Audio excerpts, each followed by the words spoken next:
السلام علیکم۔ کیسے ہیں آپ سب؟ امید ہے کہ خیریت سے ہوں گے۔ آج ہم ایک ایسی کتاب پر بات کرنے والے ہیں جس نے پچھلی صدی میں اسلامی دنیا میں معاشی سوچ پر بہت ہی گہرا اثر ڈالا ہے۔ ہم بات کر رہے ہیں سید ابو العلا مودودی کی کتاب سود کی۔ اب شاید یہ خیال آئے کہ سود پر تو بہت کچھ لکھا گیا ہے، تو اس کتاب میں ایسی کیا خاص بات ہے؟ خاص بات یہ ہے کہ یہ صرف سود کے حرام ہونے پر ایک فتویٰ نہیں، بلکہ یہ ایک پورے معاشی نظام پر ایک گہری تنقید ہے اور اس کے متبادل کا ایک خاکہ بھی پیش کرتی ہے۔ بالکل، اور یہ کتاب ایک بہت ہی بنیادی سوال اٹھاتی ہے۔ سوال یہ ہے کہ یہ جو پورا عالمی معاشی نظام ہے، جس کی آپ کہہ لیں رگوں پہ میں سود یا انٹرسٹ رچا بسا ہوا ہے، کیا یہ واقعی انسانیت کے لیے فائدہ مند ہے، یا یہ ہمیں کسی ایسی دلدل میں دھکیل رہا ہے جس سے نکلنا مشکل سے مشکل تر ہوتا جا رہا ہے؟ مولانا مودودی اس کتاب میں اسی سوال کی جڑ تک پہنچنے کی کوشش کرتے ہیں۔ وہ صرف یہ نہیں کہتے کہ سود برا ہے، بلکہ وہ اس کیوں اور کیسے کی تفصیل میں جاتے ہیں۔ چلیں اسی کیوں سے شروع کرتے ہیں۔ کتاب کا جو مرکزی خیال ہے، جو تھیسس ہے، وہ کیا ہے؟ مولانا مودودی کے نزدیک اصل مسئلہ کیا تھا جسے وہ حل کرنا چاہتے تھے؟ دیکھیں، مولانا جس دور میں لکھ رہے تھے وہ 20ویں صدی کا وسط تھا۔ مسلم دنیا استعمار سے آزاد ہو رہی تھی اور اپنے مستقبل کا راستہ تلاش کر رہی تھی۔ اس وقت ایک بڑا فکری چیلنج یہ تھا کہ ترقی کے لیے مغربی سرمایہ دارانہ ماڈل کو اپنایا جائے، جس کا انجن ہی سود ہے۔ مولانا کا مرکزی نقطہ یہ تھا کہ سود صرف ایک معاشی ٹول نہیں، بلکہ یہ ایک اخلاقی بیماری ہے جو پورے معاشرے کی بنیادوں کو کھوکھلا کر دیتی ہے۔ یہ معاشرے میں خود غرضی، بے رحمی اور استحصال کو پروان چڑھاتی ہے۔ تو وہ جس مسئلے کو حل کر رہے تھے وہ صرف ایک معاشی مسئلہ نہیں تھا، بلکہ ایک تہذیبی اور اخلاقی بحران تھا، یعنی مسلم معاشروں کی طرف سے مغربی سرمایہ دارانہ نظام کی اندھی تقلید۔ اچھا، یعنی وہ کہہ رہے تھے کہ آپ مغرب کے معاشی نظام کی کاپی کر کے ایک اسلامی معاشرہ نہیں بنا سکتے؟ یہ دونوں چیزیں ایک ساتھ نہیں چل سکتی؟ بالکل یہی نقطہ ہے۔ ان کے نزدیک آپ اسلامی اصولوں اور سودی نظام کو ایک ساتھ نہیں چلا سکتے۔ یہ دو مختلف دنیائیں ہیں، دو مختلف اخلاقی تصورات ہیں۔ ایک کی بنیاد ہے دوسرے کی مجبوری سے فائدہ اٹھانا اور پیسے سے پیسہ بنانا، دوسرے کی بنیاد ہے باہمی تعاون، انصاف اور محنت۔ آپ کو ان میں سے ایک کا انتخاب کرنا ہوگا۔ مولانا اسی فکری الجھن کو دور کرنا چاہتے تھے اور یہ ثابت کرنا چاہتے تھے کہ سود پر مبنی نظام اسلامی اصولوں اور انصاف کے بنیادی تقاضوں سے براہ راست ٹکراتا ہے۔ یہ بات واقعی دلچسپ ہے کہ وہ اسے صرف ایک معاشی نہیں بلکہ ایک تہذیبی مسئلے کے طور پر دیکھ رہے ہیں۔ اچھا، تو وہ اس دلیل کو آگے کیسے بڑھاتے ہیں؟ وہ اسلامی نظام کو اس وقت کے دو بڑے نظاموں یعنی کیپٹلزم اور کمیونزم سے کیسے الگ کرتے ہیں؟ وہ ان تینوں نظاموں کا ایک بہت واضح تقابلی جائزہ پیش کرتے ہیں۔ پہلا ہے سرمایہ داری یعنی کیپٹلزم۔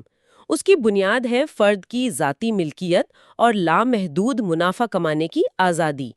اس میں ریاست کی مداخلت کم سے کم ہوتی ہے۔ بظاہر یہ بہت اچھا لگتا ہے، لیکن مولانا کہتے ہیں کہ اس کا انجن یعنی سود اس میں ایک بنیادی خرابی پیدا کر دیتا ہے۔ یہ دولت کو چند ہاتھوں میں جمع کرتا چلا جاتا ہے اور معاشرے میں امیر اور غریب کے درمیان خلیج بڑھتی چلی جاتی ہے۔ پیسہ محنت اور پیداوار سے کٹ کر خود ایک کموڈٹی بن جاتا ہے جو صرف مزید پیسہ بناتا ہے۔ اور اس کے رد عمل میں جو نظام آیا یعنی اشتراکیت یا کمیونزم؟ جی، وہ دوسرا نظام ہے۔ اشتراکیت یا کمیونزم سرمایہ داری کی انتہا پسندی کا ایک شدید رد عمل تھا۔ اس نے کہا کہ مسئلہ ذاتی ملکیت ہی ہے، لہٰذا اسی کو ختم کر دو۔ تمام وسائل، فیکٹریاں، زمینیں، سب کچھ ریاست کی ملکیت بنا دو۔ اس سے فرد کی معاشی آزادی اور کام کرنے کی تحریک ہی ختم ہو گئی۔ جب آپ کی محنت کا پھل آپ کا نہیں ہوتا تو آپ کی دلچسپی بھی ختم ہو جاتی ہے۔ ریاست ایک ایسی بے رحم مشین بن جاتی ہے جو انسانوں کو پرزوں کی طرح استعمال کرتی ہے، جس سے نہ صرف معاشی ترقی رک جاتی ہے بلکہ انسانی وقار بھی مجروح ہوتا ہے۔ تو ایک طرف لامحدود آزادی ہے جو استحصال کی طرف لے جاتی ہے، جی، اور دوسری طرف کوئی آزادی ہی نہیں ہے۔ یہ تو دو انتہائیں ہو گئی نا۔ اسلام ان کے بیچ میں کہاں کھڑا ہوتا ہے؟ یہی مولانا کی بحث کا کلائمیکس ہے۔ وہ کہتے ہیں کہ اسلام ان دونوں انتہاؤں کے درمیان ایک متوازن راستہ پیش کرتا ہے۔ اسلام ذاتی ملکیت کے حق کو تسلیم کرتا ہے۔ آپ محنت کر کے کما سکتے ہیں، جائیداد بنا سکتے ہیں، لیکن یہ آزادی لامحدود نہیں ہے۔ اس پر اخلاقی اور قانونی حدود ہیں۔ مثلاً آپ حرام طریقوں سے نہیں کما سکتے، آپ ذخیرہ اندوزی نہیں کر سکتے، آپ کو زکوٰۃ دینی ہوگی تاکہ دولت گردش میں رہے اور معاشرے کے غریب طبقے تک بھی پہنچے۔ تو اسلامی نظام کا مقصد صرف چند لوگوں کو امیر بنانا نہیں، بلکہ دولت کی منصفانہ گردش اور سماجی انصاف کو یقینی بنانا ہے۔ یہ تو نظاموں کا موازنہ ہو گیا، لیکن مجھے ایک بات سمجھائیے، بینک اگر کسی کو کاروبار کے لیے قرض دے کر اس پر تھوڑا سا منافع یعنی انٹرسٹ لے رہا ہے تو اس میں غیر منطقی کیا ہے؟ وہ اپنا پیسہ رسک پر لگا رہا ہے نا؟ مولانا اس کے خلاف بنیادی عقلی دلیل کیا دیتے ہیں؟ آپ کا سوال بہت اہم ہے، اور یہیں پر مولانا کی دلیل کی خوبصورتی سامنے آتی ہے۔ وہ کہتے ہیں کہ یہ دعویٰ کہ قرض دینے والا رسک لیتا ہے، حقیقت کے برعکس ہے۔ ان کی سب سے مضبوط عقلی دلیل رسک اور محنت کے اصول پر ہے۔ وہ کہتے ہیں کہ سود کے لین دین میں قرض دینے والے یعنی بینک یا ساہوکار کا منافع پہلے دن سے طے شدہ اور یقینی ہوتا ہے۔ اسے ہر حال میں اپنا اصل زر اور سود واپس ملے گا، جبکہ قرض لینے والا جو کاروبار میں اپنا وقت، محنت اور مہارت لگا رہا ہے، تمام کاروباری خطرہ یعنی بزنس رسک مول لیتا ہے۔ اگر کاروبار چل گیا تو اسے منافع میں سے سود دینا پڑے گا، اور اگر کاروبار ڈوب گیا تو اسے نہ صرف اپنا لگایا ہوا سرمایہ کھونا پڑے گا بلکہ قرض بھی سود سمیت واپس کرنا پڑے گا۔ ایک منٹ، تو آپ کہہ رہی ہیں کہ قرض دینے والے کا رسک صرف یہ ہے کہ قرضہ واپس نہ ملے، یعنی کریڈٹ رسک، جی لیکن کاروبار کے نفع نقصان یعنی بزنس رسک سے اس کا کوئی تعلق نہیں؟ بالکل، اور بینک اس کریڈٹ رسک کو بھی کولیٹرل یا ضمانت لے کر تقریباً ختم کر دیتا ہے۔ تو ایک فریق کا منافع یقینی ہے اور وہ کوئی محنت بھی نہیں کر رہا، جبکہ دوسرا فریق جو محنت بھی کر رہا ہے اور سارا کاروباری خطرہ بھی اٹھا رہا ہے، اس کا منافع غیر یقینی ہے۔ مولانا کہتے ہیں کہ یہ انصاف کے بنیادی اصول کے خلاف ہے۔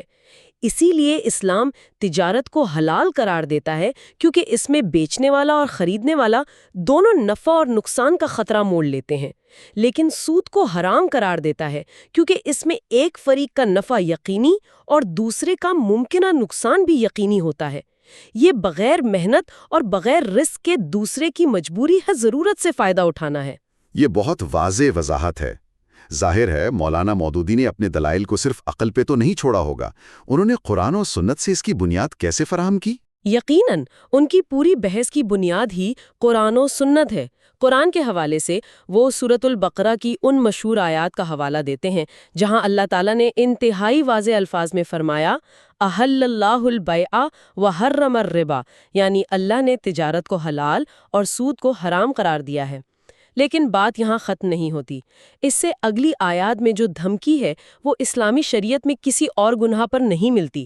فرمایا گیا کہ جو لوگ اس حکم کے بعد بھی سود نہیں چھوڑتے فَأْذَنُوا بِحَرْبٍ مِّنَ اللَّهِ وَرَسُولِهِ، یعنی تو اللہ اور اس کے رسول کی طرف سے اعلان جنگ سن لو۔ اعلان جنگ؟ یہ تو بہت ہی شدید رد عمل ہے۔ عام طور پر بڑے گناہوں جیسے قتل یا چوری پر بھی ایسی وعید نہیں ملتی۔ اس سے اندازہ ہوتا ہے کہ یہ اسلام کی نظر میں کوئی معمولی معاشی غلطی نہیں بلکہ پورے سماجی ڈھانچے پر حملہ ہے۔ آپ نے بالکل صحیح سمجھا۔ یہ ایک پورے نظام کے خلاف اعلان جنگ ہے جو ظلم اور استحصال پر مبنی ہے۔ اس کے علاوہ وہ ان آیات کو بھی پیش کرتے ہیں جو مال جمع کرنے اور ذخیرہ اندوزی یعنی کنز کی ممانعت کرتی ہیں، اور اللہ کی راہ میں خرچ کرنے یعنی انفاق اور زکوٰۃ کا حکم دیتی ہیں۔ یہ اسلامی معیشت کے وہ ستون ہیں جو سود کی ضد ہیں۔ سود دولت کو روکتا ہے اور چند ہاتھوں میں جمع کرتا ہے، جبکہ زکوٰۃ، صدقات اور انفاق دولت کو معاشرے میں گردش دیتے ہیں تاکہ سب اس سے مستفید ہوں۔ اور احادیث کی روشنی میں وہ کیا دلائل پیش کرتے ہیں؟ دینے والے، اس کا معاہدہ لکھنے والے اور اس پر گواہ بننے والے، ان سب پر اللہ کی لعنت ہے۔ اس سے یہ واضح ہوتا ہے کہ یہ صرف ایک انفرادی گناہ نہیں بلکہ ایک ایسا سماجی جرم ہے جس میں سہولت کار بھی برابر کے شریک ہے۔ یہ پورے فائنینشل ایکو سسٹم کو کرپٹ کر دیتا ہے۔ تو مولانا مذہبی اور عقلی دونوں دلائل کو ملا کر یہ ثابت کرتے ہیں کہ سود ہر لحاظ سے ایک تباہ کن چیز ہے۔ ٹھیک ہے، یہ بات تو واضح ہو گئی کہ سود کیوں غلط ہے، لیکن یہاں سب سے بڑا سوال پیدا ہوتا ہے، اگر سود نہیں تو پھر کیا؟ اگر آپ جدید معیشت کا انجن ہی نکال دیں گے تو گاڑی چلے گی کیسے؟ مولانا نے اس کا کیا عملی متبادل تجویز کیا ہے؟ یہ اس کتاب کا سب سے اہم اور عملی حصہ ہے۔ وہ صرف تنقید کر کے بات ختم نہیں کرتے، بلکہ اصلاح کی عملی صورت کے عنوان سے ایک پورا باب لکھتے ہیں۔ وہ مختلف ضرورتوں کے لیے مختلف حل پیش کرتے ہیں، مثلاً ذاتی اور فوری ضرورتوں کے لیے، جیسے کسی کو علاج کے لیے پیسے چاہیے یا بچوں کی فیس کے لیے؟ جی بالکل، ان ضرورتوں کے لیے وہ قرض حسنہ یعنی بغیر سود کے قرض کے نظام کو معاشرتی اور ریاستی سطح پر فروغ دینے کی بات کرتے ہیں۔ ساتھ ہی زکوٰۃ کے نظام کو اتنا مضبوط کرنے کی تجویز دیتے ہیں کہ معاشرے میں کوئی اتنا مجبور ہی نہ رہے کہ اسے اپنی بنیادی ضروریات کے لیے سودی قرض لینا پڑے۔ یہ تو ذاتی ضروریات کی بات ہو گئی، لیکن کاروباری اور حکومتی سطح پر جہاں لاکھوں کروڑوں کی سرمایہ کاری کی ضرورت ہوتی ہے، وہاں کیا حل ہے؟ وہاں تو قرض حسنہ سے کام نہیں چلے گا۔ بالکل، اور اسی کے لیے وہ شراکت داری پر مبنی ماڈلز پیش کرتے ہیں، جو آج کی جدید اسلامی بینکنگ کی نظریاتی بنیاد ہیں۔ ان میں دو سب سے اہم ہیں۔ ایک ہے مضاربہ، اسے آپ ایک طرح کی وینچر کیپٹل فنڈنگ سمجھ سکتی ہیں۔ ایک فریق یعنی بینک یا سرمایہ کار پیسہ فراہم کرتا ہے اور دوسرا فریق یعنی کاروباری اپنی محنت، مہارت اور آئیڈیا لگاتا ہے۔ جو بھی نفع ہوتا ہے وہ پہلے سے طے شدہ تناسب سے تقسیم ہو جاتا ہے۔ یہاں رسک دونوں کا ہے، بس اس کی نوعیت مختلف ہے۔ ایک کا پیسہ داؤ پر ہے، دوسرے کی محنت۔ دوسرا ماڈل مشارکہ ہے، اس میں تمام فریق یعنی بینک اور کاروباری دونوں سرمایہ لگاتے ہیں اور کاروبار میں فعال طور پر حصہ لیتے ہیں۔ پھر نفع اور نقصان دونوں میں اپنے سرمایہ کے تناسب سے شراکت دار ہوتے ہیں۔ یہ دونوں ماڈل انصاف کے اصول پر مبنی ہے، کیونکہ نفع اور نقصان دونوں میں شراکت ہوتی ہے۔ تو آج ہم جو اسلامک بینکنگ میں مصنوعات دیکھتے ہیں، جیسے مضاربہ، سیونگ اکاؤنٹس یا مشارکہ ہوم فائنینسنگ، ان سب کی جڑیں مولانا مودودی کے پیش کردہ اس خاکے میں ملتی ہیں؟ بلا شبہ انہوں نے ان کلاسیکی اسلامی تصورات کو 20ویں صدی کے تناظر میں ایک جدید اور قابل عمل نظام کے طور پر پیش کیا۔ انہوں نے یہ خاکہ دیا کہ کس طرح ایک جدید معیشت، بینکنگ اور حکومتی مالیات کو ان اصولوں پر چلایا جا سکتا ہے۔ ان کے کام نے بعد میں آنے والے اسلامی بینکنگ کے ماہرین اور اداروں کے لیے ایک مضبوط نظریاتی بنیاد فراہم کی۔ یہ کتاب کئی دہائیاں پہلے لکھی گئی تھی۔ آج کی اس انتہائی پیچیدہ اور عالمگیر معیشت میں جہاں ہر چیز ایک دوسرے سے جڑی ہوئی ہے، اس کی کیا اہمیت باقی رہ گئی ہے؟ میرے خیال میں اس کی اہمیت آج پہلے سے بھی کہیں زیادہ ہے۔ آپ 2008 کے عالمی مالیاتی بحران کو دیکھ لیں۔ ہاں، وہ گلوبل فائنینشیل کرائسس۔ جی، وہ بحران کیوں آیا؟ اس کے بنیاد میں سود پر مبنی قرضے تھے، خاص طور پر سب پرائم مارگیجز۔ بینکوں نے ایسے لوگوں کو قرضے دیے جو واپس نہیں کر سکتے تھے، پھر ان قرضوں کے بنڈل بنا کر پوری دنیا میں بیچ دیے۔ جب لوگوں نے قرضے واپس کرنا بند کیے تو پورا عالمی نظام بیٹھ گیا۔ یہ قرضوں کے وہ پہاڑ تھے جن کا گرنا لازمی تھا۔ مولانا مودودی کی یہ تنقید کہ سودی نظام دولت کو چند ہاتھوں میں مرکوز کرتا ہے اور قرضوں کے ایسے چکر بناتا ہے جن سے افراد اور قوموں کا نکلنا ناممکن ہو جاتا ہے، آج ایک زندہ حقیقت ہے۔ یعنی ان کی دہائیوں پرانی پیش گوئیاں ایک طرح سے سچ ثابت ہوئی ہیں۔ یہ نظام اندر سے ہی غیر مستحکم یعنی انسٹیبل ہے۔ بالکل، آج دنیا کے بڑے بڑے غیر مسلم معاشی ماہرین بھی اس نظام کی ان خامیوں کو تسلیم کر رہے ہیں اور رسک شیئرنگ جیسے متبادل ماڈلز پر بات کر رہے ہیں۔ یہ کتاب آج بھی دنیا بھر میں اسلامی مالیاتی اداروں، اسکالرز اور طلباء کے لیے ایک بنیادی حوالہ ہے، لیکن اس کی سب سے بڑی اہمیت یہ ہے کہ یہ ہمیں یاد دلاتی ہے کہ اسلامی معیشت کا مقصد صرف چند مالیاتی مصنوعات کو سود سے پاک یا شریعہ کمپلائنٹ کا لیبل دینا نہیں ہے، بلکہ ایک ایسا نظام قائم کرنا ہے جو انصاف پر مبنی ہو۔ بالکل، آپ نے بالکل درست نتیجہ اخذ کیا۔ تو یہ صرف چند قوانین کو بدلنے کا نام نہیں، بلکہ معیشت کے پورے مقصد اور اس کی روح کو بدلنے کا نام ہے۔ مقصد صرف منافع کمانا نہیں، بلکہ سماجی انصاف اور فلاح کو یقینی بنانا ہے۔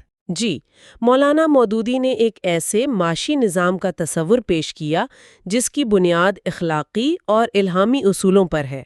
آج جیسے جیسے جدید اسلامی مالیاتی صنعت ترقی کر رہی ہے، اس کے سامنے اصل چیلنج یہی ہے کہ وہ کس حد تک ان کے پیش کردہ انصاف، مساوات اور بھائی چارے کے حقیقی جذبے کو اپناتی ہے۔